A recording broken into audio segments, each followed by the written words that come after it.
சகலத்தையும் பக்தி விருத்திக்காக செய்கிறோம். மேன்மை பாராட்டி புத்தியீனனாயினேன். நீங்களே இதற்கு என்னை பலவந்தப்படுத்தினீர்கள். நான் ஒன்றுமில்லை என்றாலும் மகா பிரதான அப்போஸ்தலருக்கும் நான் எவ்வளவும் குறைந்தவனாய் இராதபடியால் உங்களாலே மெச்சிக்கொள்ளப்பட வேண்டியதாயிருந்ததே. அப்போஸ்தலனுக்குரிய அடையாளங்கள் எல்லாவிதமான பொறுமையோடும் அதிசயங்களோடும் அற்புதங்களோடும் வல்லமைகளோடும் உங்களுக்குள்ளே நடப்பிக்கப்பட்டதே.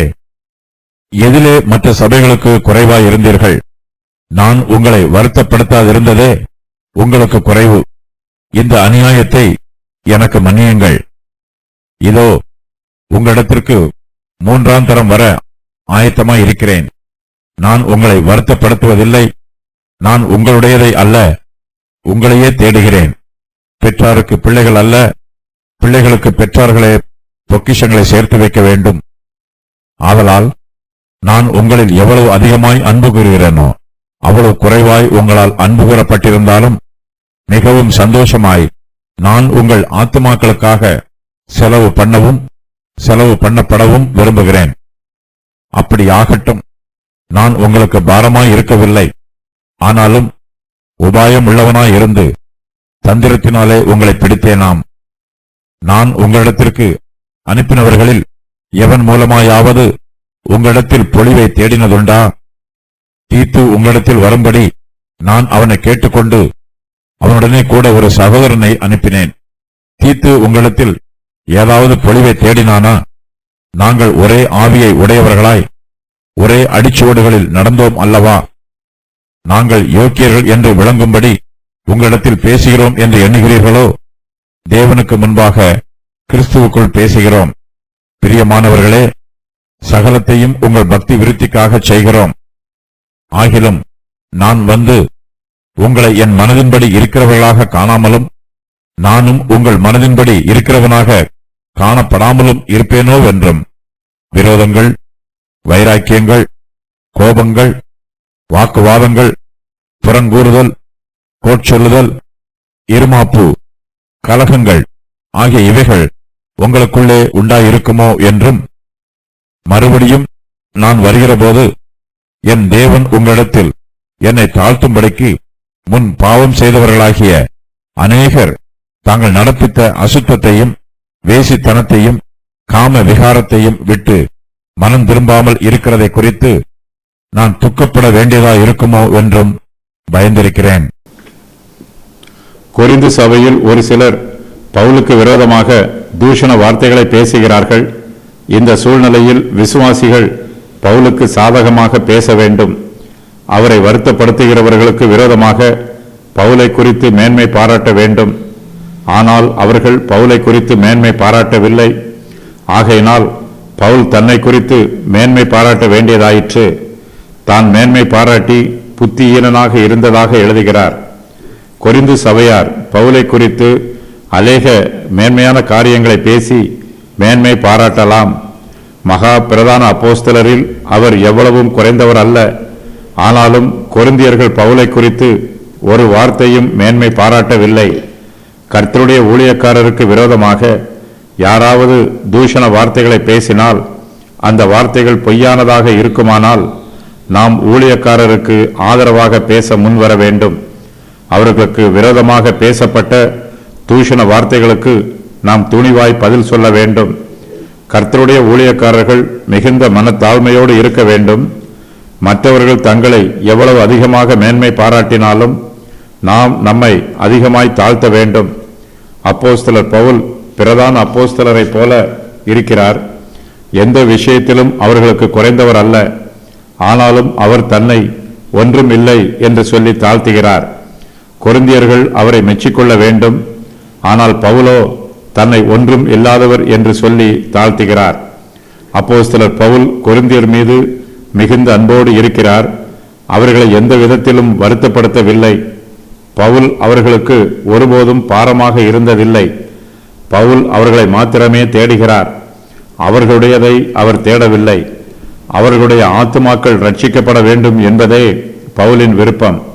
அவர்களிடத்தில் வந்து அவர்களுடைய பணத்தை பெற்றுக்கொண்டு அவர்களை வருத்தப்படுத்த வேண்டும் என்பது பவுலின் நோக்கம் அல்ல. இதற்காக அவர்களை வருத்தப்படுத்தாதிருக்கிறார்.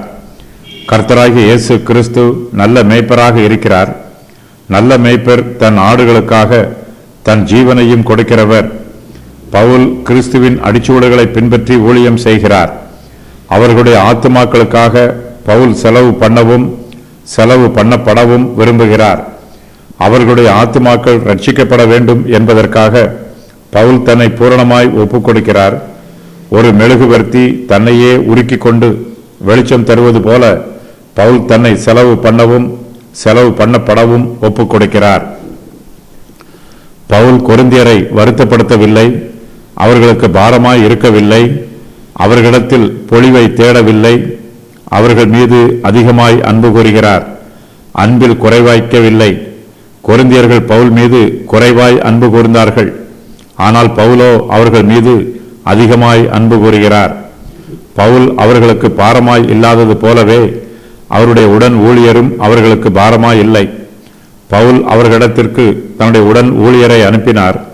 அவர்களில் யாரும் கொரிந்தியரிடத்தில் பொழிவை தேடவில்லை. பவுலும் அவருடைய உடன் ஊழியரும் சகலத்தையும் கொரிந்தியருடைய பக்தி விருத்திக்காகவே செய்கிறார்கள். தேவனுக்கு முன்பாக கிறிஸ்துவுக்குள் பேசுகிறார்கள். தங்களை யோக்கியர்கள் என்று விளங்க பண்ணுகிறார்கள். பவுல் கொரிந்தியர் மீது அன்பாக இருந்தாலும் தேவைப்படும் போது அவர்களை கடிந்து கொள்ளவும் தவறவில்லை. தன்னுடைய ஊழிய கடமையை பவுல் விட்டுக் கொடுக்கவில்லை. விசுவாசிகள் பாவம் செய்யும் போது பவுல் உண்மையான மனதுடன் அவர்களை கடிந்து கொள்கிறார். பவுலுக்கு கொரிந்தியர் மீது அன்பு இருக்கிறது. ஆனாலும் அவருடைய ஆத்துமா ரட்சிக்கப்பட வேண்டும் என்னும் வாஞ்சையும் இருக்கிறது.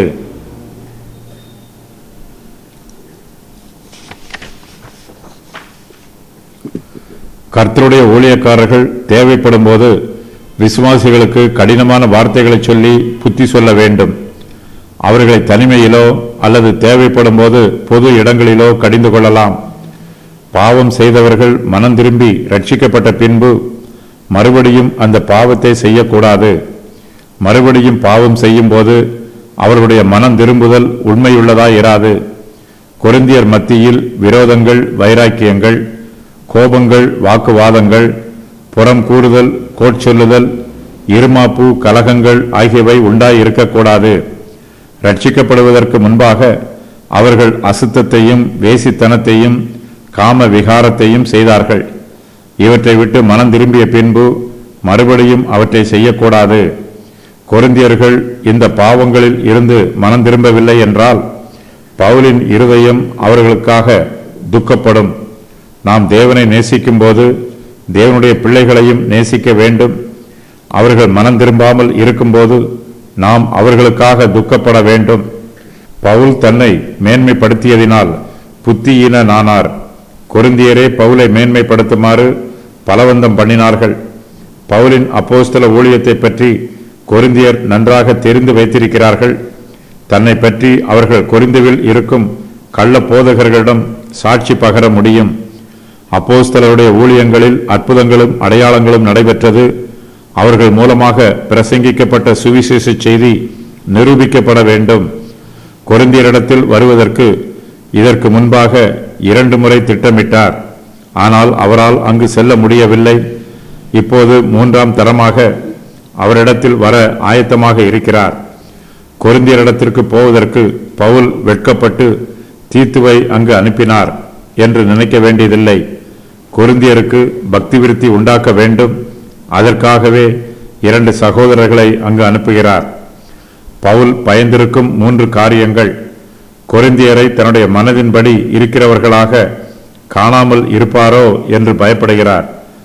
பவுலும் கொரிந்தியருடைய மனதின்படி இருக்கிறவனாக காணப்படாமல் இருப்பாரோ என்று பயப்படுகிறார்.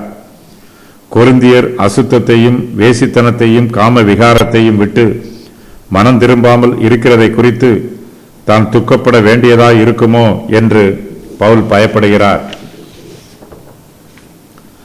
விசுவாசிகளிடம் காணக்கூடாத காரியங்கள்: வாக்குவாதங்கள், பொறாமைகள், சண்டைகள், கோபங்கள், பின்மாற்றங்கள், முறுமுறுப்புகள், எழுதப்பட்டதற்கு மிஞ்சி எண்ணுதல், கலகங்கள், நீதிநெறி பாவங்கள், அசுத்தம், வேசித்தனம், காம விகாரம்